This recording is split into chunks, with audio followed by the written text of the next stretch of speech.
Our desire to be right and make others wrong makes it harder to forgive, along with the feelings of retribution or revenge, which I've had myself. Let's talk about 5 reasons it's hard to forgive and some ideas on how to make that a little easier.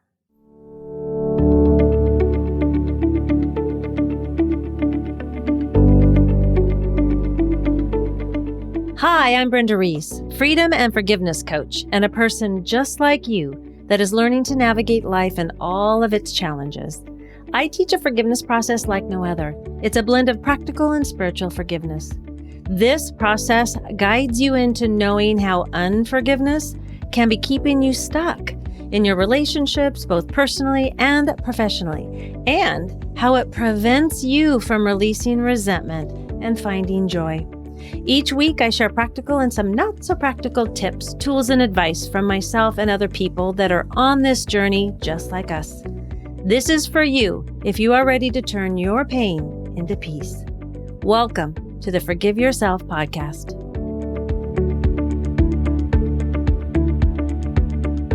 With my last ex, I was wronged. At least, that's how I felt. It was a tough relationship pretty much from the get-go. Early on in our relationship, I was drinking as a distraction from my deeply buried emotions, which of course I didn't know at the time. And he had quit doing drugs cold turkey a few years before we met, and yet there was some deep emotion buried inside him too. He was outwardly angry, and I was stuffing my anger to help make things so-called better. I did not want to cause waves, which was learned in childhood. Even though it did cause waves because I was trying too hard to please someone else and not being myself. You can imagine the tension in our house, right? No honeymoon there. So we had a lot of heated discussions, and each of us wanting to be heard, seen, and most importantly, right about not being seen, heard, and understood. And also to get our very valuable point across to each other so that we could feel better. But that's not what usually happened. It got ugly most of the time. Can you relate? So I drank more and he got more outwardly angry, and we both started looking outside of the marriage for some understanding and attention so that someone would take our side and feel sympathy for us, feeding that victimhood like I talked about in the resentment episode. It doesn't have to be infidelity that I'm talking about. Separating yourself from each other and hanging out more with the girls or guys, or working more or exercising more, or turning towards food or some other addiction is what happens also. These are all ways of distraction from each other and the real issue. This went on for years and years. We were addicted to each other and the drama, and not willing to take responsibility for each of our parts in the breakdown of the relationship. We were blaming each other for the problems, instead of figuring out a way to forgive each other and ourselves. Can you relate to having a relationship like this? One of the reasons it was so hard for us to forgive was because we didn't know how to even begin. So why is it so hard to forgive? Studies show that there are several reasons that we're going to talk about today. And one of them being what I just mentioned a moment ago, you don't know how or where to begin. So this is where having a coach and a process was a game changer for me. I was too in my head to even get to compassion or empathy for him or myself. If this is how you feel right now, I encourage you to read about forgiveness and forgiveness processes. There are several out there. My favorite, of course, is the radical forgiveness process that I'm trained in and has changed my life in ways that I never thought it could. It helps us be able to shift our perception around our stories so that we can look at them from a total different perspective, meaning that we can learn to love ourselves, which is what we are meant to do. Reason number 2 for why it's so hard to forgive is you can be filled with thoughts of retribution or revenge. Okay, I know this one well. And I know a lot of you have felt this too, right? Come on, admit it. It's just you and me right here. This is quite normal, really. As long as you do not act upon your thoughts, okay? Let me repeat that. As long as you do not act upon your thoughts. Clients have shared with me their secret thoughts of revenge towards their ex, and they were feeling guilty for having them and even having shame around it. And I had that too. It was so relieving to find out that these thoughts can be used as an awareness of where we are feeling hurt and victimized and holding old energy or an old story, so it can work for us. Now, the key again is to not act upon these thoughts in our head. Really important there. Yet having them in the privacy of your own mind is okay. And then being able to journal about them and to share them with a trusted friend who thinks you're not crazy, of course, or with a therapist or a coach. The idea is to get the feeling out of you. If you hold it inside, that feeds the shame.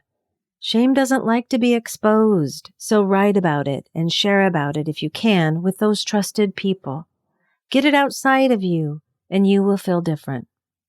Part of me wanted that revenge because it looked like he was so happy and I felt so miserable. Let me tell you again how good it felt for the therapist to remind me that there was a good chance that he was not truly happy, even if it appeared that way on the surface. See, he wasn't getting any help or guidance on what caused the problems in the first place. He was just moving on. And that's what I had done in my past. Just moved on. Not looking at myself or doing any inner work, but just moved on to the next person to help fill that void, which of course they couldn't fill because it was a hole I needed to fill. What also helped me was something I learned in AA as I had gotten sober several years into our marriage. And that tool I learned was to pray for or send good wishes out into the universe for him. Oh, it was so hard at first. And I only did it because I wanted this gut-wrenching and heart-wrenching pain to go away. Because wishing him dead was not helping me feel better, you know? So I prayed and I wished good things through gritted teeth for him every single day for almost 3 months before I started to feel like I could mean it. And you know, the funny thing that happened was that it really wasn't for him at all. It was for me. I started feeling better, and it didn't do a darn thing for him. We are such funny creatures. I encourage you to try sending good thoughts out to the universe or praying for good things for someone that you are feeling very irritated by, and let me know how it goes.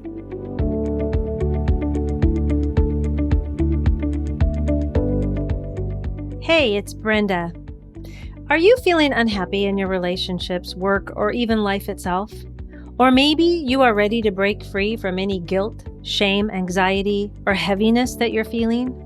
If you said yes, you are invited to join me and a small group of women in the upcoming Freedom Through Forgiveness 7-week self-forgiveness and self-acceptance online course, where we will be meeting each Tuesday evening for 7 weeks, where you will be able to look at your past differently, befriend your critic, learn about boundaries, and make connections with other like-minded and hearted women.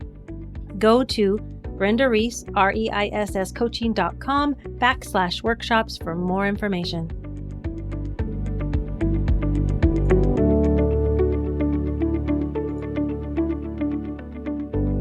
Now, reason number 3 that it's hard to forgive is you're addicted to the adrenaline that anger provides.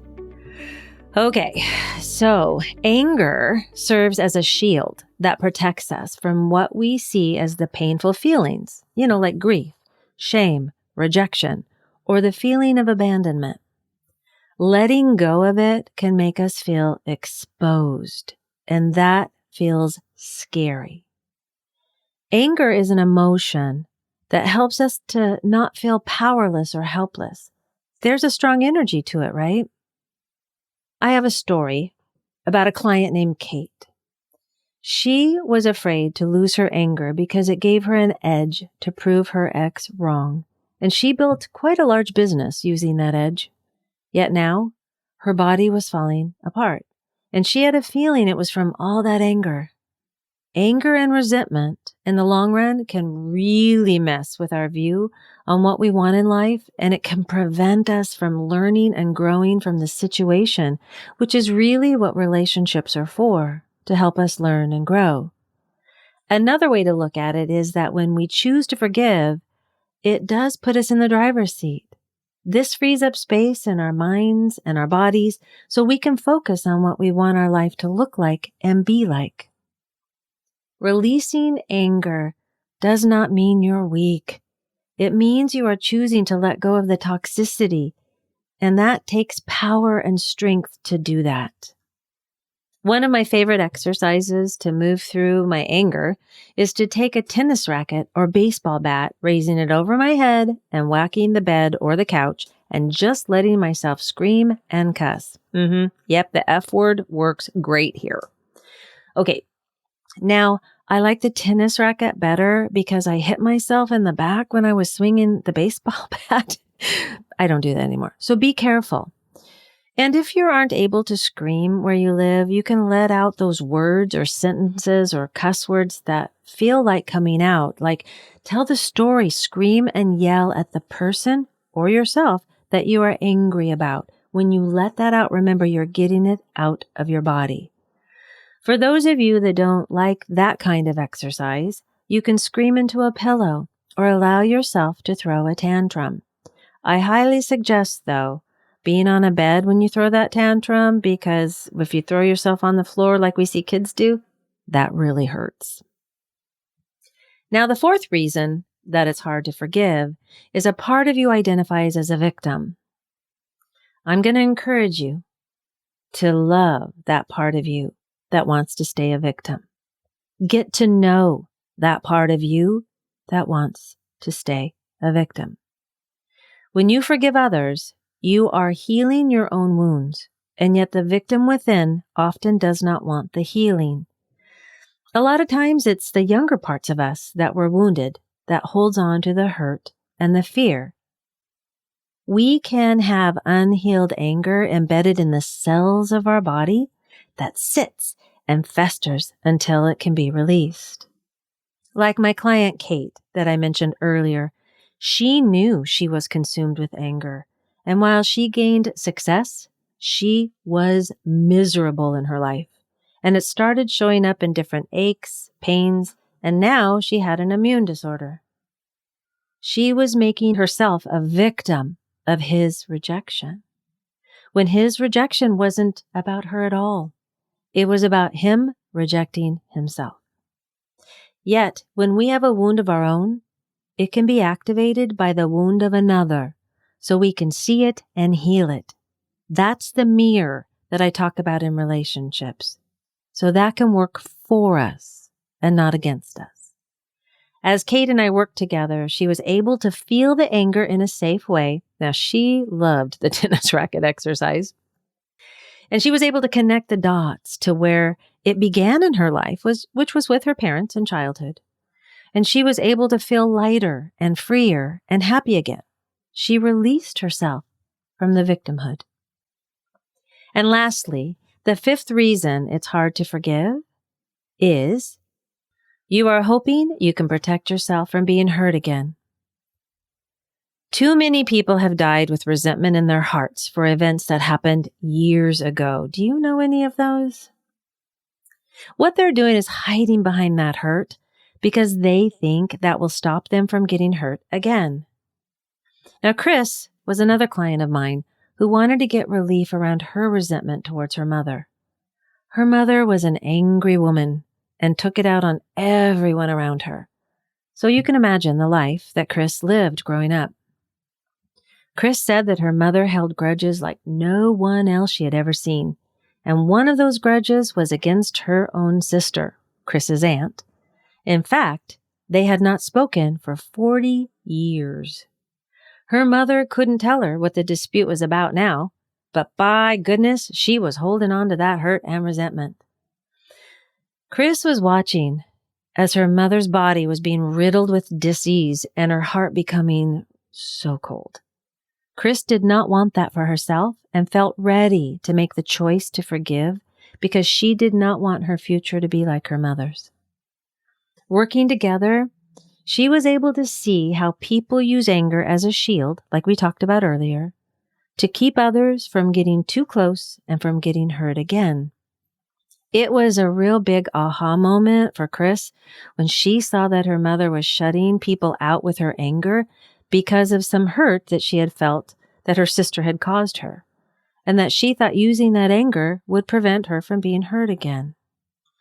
Chris said, Brenda, I now understand that statement, hurt people so much better. And I'm able to bring in some compassion for my mom. Okay, she also was allowing herself, Chris was, to feel the feelings around the pain she experienced growing up. Now, this allowed her the courage to work through the forgiveness steps. Not jumping to forgiveness, by the way, just allowing the process to unfold, which brought her more compassion for herself and her mother. Now, there are so many stories like this one, where people live their lives as drug addicts or alcoholics because they are angry at their mother or father or siblings. Yes, there has been trauma and hurt and victimization, yet numbing out doesn't affect the abuser. It only hurts us. Keeping ourselves closed off and numbed out doesn't stop us from getting hurt again. It is actually self-flagellation because it is keeping us imprisoned in our own minds and bodies and not allowing any light of kindness in or out of our hearts. Thinking that we will feel better if we simply ignore the pain is not true.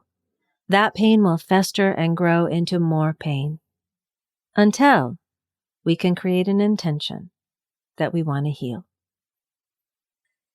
So here is a recap of the 5 reasons it is so hard to forgive. 1, you don't know how or where to begin. So look up those forgiveness processes and see what resonates for you. 2, you can be filled with thoughts of retribution or revenge. Remember, don't act on them, please. 3, you're addicted to the adrenaline that anger provides. Remember, it's a shield that locks you in and everybody out. 4, a part of you identifies as a victim. Get to know that part of you and love it. And 5, hoping you can protect yourself from being hurt again. Now, keeping ourselves closed off or numbed out doesn't stop the hurt. These reasons not to forgive can be resolved by becoming more familiar with yourself, your thoughts, your feelings, desires, and your boundaries and needs. It really is about you, not in a bad way, but in a very loving and good way. I love this quote, and I'm going to end with this by Marianne Williamson. Forgiveness is not always easy. At times, it feels more painful than the wound we suffered to forgive the one that inflicted it.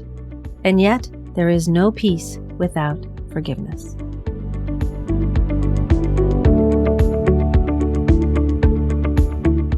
Thank you so much for listening today. I hope you enjoyed this episode. If you did enjoy it, would you do me a favor and share this episode and then follow us on your favorite podcast app so you don't miss one episode of the Forgive Yourself podcast, where every Friday you will get tips, tools, and stories so that you can turn your pain into peace. Take care.